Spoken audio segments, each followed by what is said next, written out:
गोलमेज परिषदेद्वारा दुसरी समिती फेडरल स्ट्रक्चर कमिटी या नावाने जी केंद्र सरकारच्या कामकाजावर विचार करण्याच्या दृष्टीने बनवली होती, तिला फेडरल संबंधित अस्पृश्यांच्या प्रश्नावर पण विचार करायचा होता.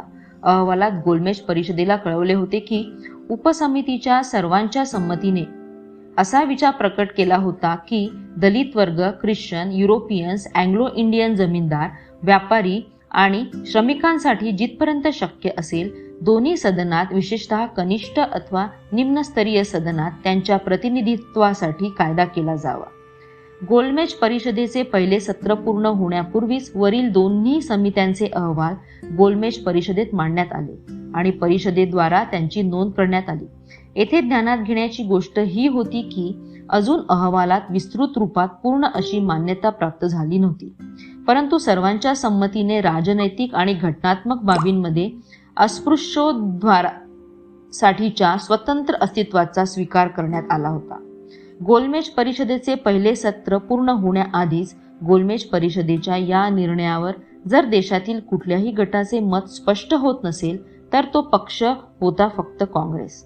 याचे कारण असे होते की काँग्रेसने गोलमेज परिषदेवर बहिष्कार टाकला होता आणि सरकारच्या विरोधात सविनय कायदेभंगाचे आंदोलन छेडण्यात ती गुंतली होती. काही कालानंतर गोलमेज परिषदेचे दुसरे सत्र सुरू होण्याची वेळ आली. दरम्यान ब्रिटिश सरकार आणि काँग्रेस यांच्यात तडजोड होऊन काँग्रेसने परिषदेत सहभागी होण्याचे मान्य केले. तसेच परिषदेसमोर ज्या समस्या होत्या त्यावर मार्ग काढण्यासाठी आपले योगदान देण्याचे काँग्रेसने मान्य केले. गोलमेज परिषदेच्या प्रथम अधिवेशनात ज्या प्रतिनिधींनी भाग घेतला होता त्यातील वातावरण तसेच समर्पण या गोष्टीमुळे एक आशा वाटत होती की दुसरी परिषद देखील प्रगतीपथावर वाटचाल करेल. वास्तवात काँग्रेस मित्रांचे असे म्हणणे होते की जर प्रथम अधिवेशनात परिषद कुठल्या निर्णयाप्रत येऊन पोचले नसेल तर त्याचे कारण म्हणजे फक्त काँग्रेसची अनुपस्थिती. यामुळे गोलमेज परिषद यशस्वी होण्याच्या दृष्टीने आता सर्वांच्या नजरा काँग्रेसवर केंद्रित झाल्या होत्या. दुर्दैवाने या परिषदेसाठी आपले प्रतिनिधी म्हणून काँग्रेसने महात्मा गांधीजींची निवड केली. देशाच्या भाग्याला दिशा देण्याच्या दृष्टीने माझ्या मते गांधीजी इतक्या अयोग्य व्यक्तीला निवडायला नको होते. एकीकडे परिषदेत ते एकात्मता आणण्यात अयशस्वी ठरले तर दुसरीकडे त्यांनी आपण स्वतः विनय आणि नम्रतेचे पुजारी असल्याचे सिद्ध केले. परंतु गोलमेज परिषदेतील त्यांच्या वागणुकीने हे सिद्ध होते की केवळ विजय प्राप्ती व्हावी या दृष्टीने ते किती संकुचित विचारांचे बनू शकत होते. सरकारशी तडजोड केल्यावर गांधीजींनी अधिवेशनात भाग घेतला आणि सर्व बिगर काँग्रेसी प्रतिनिधीकडे अपमानजनक आणि घृणेच्या दृष्टीने पाहिले.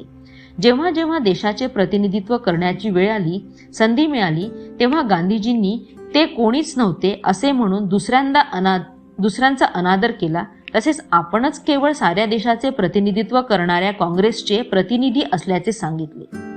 भारतीय प्रतिनिधी मंडळास एकात्मतेच्या भावनेने गुंफण्याऐवजी गांधीजींनी त्यांच्यातील वैमनस्याची दरी आणखीनच वाढवली. जर संबंधित विषयांकडे जाणकारांच्या दृष्टीने बघितले तर गांधीजी अति अल्प जाणकारी असल्याचे व्यक्ती म्हणून शाबित झाले असते. ज्यावेळी गोलमेज परिषद घटनात्मक आणि संप्रदायाच्या जातीयतेच्या प्रश्नांवर संघर्ष होण्याची परिस्थिती निर्माण झाली त्यावेळी गांधीजींनी रचनात्मक असे उपाय सुचविले नाही आणि चलाखी मात्र केली. त्यांनी स्वतःला अशा एका विचित्र पुरुषाच्या रूपात सादर केले जे अशा बाबतीत सिद्धांत रूपाने गणले जात असत. भले मग ते कार्य दुसऱ्यांच्या दृष्टीने स्पर्धात्मक असे का ठरेना. सर्व संभाव्य प्रकारांनी गांधीजींनी विरोध करण्याची धमकी दिली आणि इतर बाबतीत जे दुसऱ्यांचे मूलभूत सिद्धांत होते ज्यावर तडजोड करायला नको होती त्यात तडजोड करण्यास मागे पुढे राहिले नाहीत. द्वितीय गोलमेज परिषद अस्पृश्यांच्या मागण्यांच्या संदर्भात गांधीजींनी स्वीकारलेला दृष्टिकोन म्हणजे त्यांच्या चरित्रातील एक विचित्रपणाचे लक्षण असल्याचे द्योतक होते. जेव्हा द्वितीय अधिवेशनासाठी परिषदेत सर्व प्रतिनिधी एकत्र जमा झाले तेव्हा त्यांची एकसंधीय निर्माण समिती फेडरल स्ट्रक्चर कमिटी तयार करण्यात आली. तिच्या पहिल्या बैठकीत म्हणजे दिनांक 15 सप्टेंबर 1931 रोजी गांधीजींनी जे आपले पहिले भाषण केले त्यात अस्पृश्यांच्या समस्येवर ते म्हणतात, काँग्रेसने अस्तित्वात येताच अस्पृश्यांची समस्या हातात घेतली आहे. एक काळ असा होता की सोशल कॉन्फरन्स काँग्रेसच्या वार्षिक अधिवेशनाचे एक मुख्य अंग समजले जात असे. त्यासाठी स्वर्गीय रानड्यांनी आपली शक्ती खर्ची घातली होती. सोशल कॉन्फरन्सची योजना श्री रानड्यांच्या पुढाकाराने चालू होती. अस्पृश्यांच्या संबंधात सुधारणांच्या विषयांना त्यात प्रमुख स्थान दिले गेले होते. परंतु 1920 मध्ये काँग्रेसने अस्पृश्यता निवारण करण्याच्या प्रश्नावरती एक मोठे पाऊल टाकले, म्हणजे अस्पृश्यतेचे निवारण ही काँग्रेस पक्षाची महत्त्वाची योजना समजली जावी. काँग्रेसने सर्व वर्गांमध्ये एकता आणण्याच्या दृष्टीने हिंदू आणि मुसलमान एकतेला स्वराज्य प्राप्त करण्यासाठी जेवढे आवश्यक मानले, तेवढाच सर्व वर्गात एकता आणि अस्पृश्यता निवारण भर दिला होता. काँग्रेसची अस्पृश्यांच्या हितासंबंधी जी स्थिती 1920 मध्ये होती तीच आज आहे. अशा प्रकारे तुम्हाला दिसेल की काँग्रेसने सुरुवातीपासूनच जे काही केले त्याला राष्ट्रीय असे म्हटले जाऊ शकते. ज्या कोणी या विषयाचा अभ्यास केला असेल त्याला माहीत असेल की 1922 साली काँग्रेसने बारडोली कार्यक्रमात अस्पृश्यांच्या उत्थानासाठी ज्या योजनेत सामील केले त्यात काँग्रेस किती अयशस्वी ठरली होती आणि मग ते कार्य तिने हिंदू महासभेवर सोपवले. यावरूनच गांधीजींनी वरती जे काही सांगितले ते किती असत्य होते तसे सांगण्यास संकोच वाटू नये. यातून गांधीजींच्या भाषणातून ते अस्पृश्यांच्या मागण्यांच्या संदर्भात काय करणार होते याची माहिती मिळत नाही, पण मी त्यांचा अभिप्राय समजून चुकलो होतो. गोलमेज परिषदेच्या पहिल्या अधिवेशनात जाण्यापूर्वी मी त्यांना मुंबईत भेटलो होतो.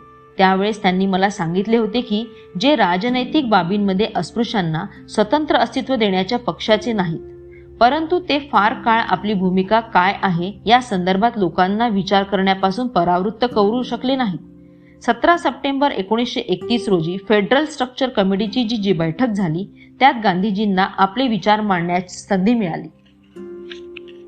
बैठकीच्या कार्यक्रमात फेडरल लेजिस्लेचरच्या सदस्यांच्या निवडीचा प्रश्न देखील सामील होता. या विषयात गांधीजींचे विचार असे होते: मी या छोट्या विषयावर खास हिताच्या दृष्टीने विशेष निवडणूक क्षेत्र संबंधात प्रतिनिधित्व करण्यासंदर्भात बोलत आहे. मी काँग्रेस पक्षाच्या बाजूने बोलत आहे. काँग्रेसने हिंदू, मुसलमान, शीख यांच्या एकतेवर भर दिला आहे. त्याला काही ऐतिहासिक कारणे आहेत. मी विशेष सूचीबद्दल ऐकले आहे जेथपर्यंत अस्पृश्यांचा संबंध आहे. मी पूर्णपणे त्यांना समजू शकलो नाही की डॉक्टर आंबेडकरांना काय म्हणायचे होते, परंतु अस्पृश्यांचे हित काँग्रेसला जेवढे समजले आहे तेवढे देशाच्या अन्य कुठल्याही व्यक्तीला समजले आहे आणि म्हणून मी विशेष प्रतिनिधित्व पूर्ण शक्तीनिशी विरोध करेन. अर्थात ही गांधीजीद्वारे अस्पृश्यांच्या विरुद्ध काँग्रेसने केलेली युद्ध घोषणाच होती. याचा परिणाम म्हणून अस्पृश्य आणि काँग्रेसमध्ये विरोध निर्माण झाला. गांधीजींच्या घोषणेवरून मला माहिती झाले की गांधीजी त्या अल्पसंख्याक समितीमध्ये काय करू इच्छितात. समितीत या मुख्य विषयावर विचार होणार होता. गांधीजींची योजना अशी होती की हिंदू, मुसलमान आणि शीखांमध्ये समझोता करार करून जातीयतेच्या समस्येचा विषय बंद करावा आणि अस्पृश्यांना दूर सारावे. अल्पसंख्याक समितीच्या बैठकीपूर्वीच गांधीजी खासगीरित्या मुसलमानांशी गुफ्तगू करू लागले होते, परंतु कुठलीही तडजोड होऊ शकली नाही.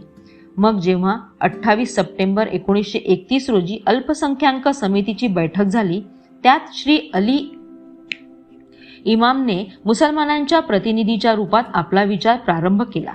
मी व्यक्तिगत रूपात मुस्लिम प्रतिनिधी मंडळाशी कुठलीही समझोता वार्ता चालू असल्याचे जाणवत नाही. मला हे जाणून घेण्याची संधी पण मिळाली नाही की अशा प्रकारचा कुठला प्रस्ताव विचाराधीन आहे. मी या विषयात काही सांगू शकत नाही आणि जाणू शकत नाही, पण जर आपण मुस्लिम नॅशनलिस्टचा विचार माझ्याकडून जाणून घेण्यासाठी इच्छुक असाल तर मी तो सांगायला तयार आहे. त्यासाठी मला तुमची काही काळ परवानगी हवी. चेअरमन, मुख्य गोष्ट ही आहे की कमिटीची कार्यक्षेत्र केवळ अल्पसंख्याकांच्या समस्यांशी संबंधित आहे. जर यात दुसऱ्या कोणाची हरकत नसेल तर मी सर अली इमाम यांना परवानगी देत आहे.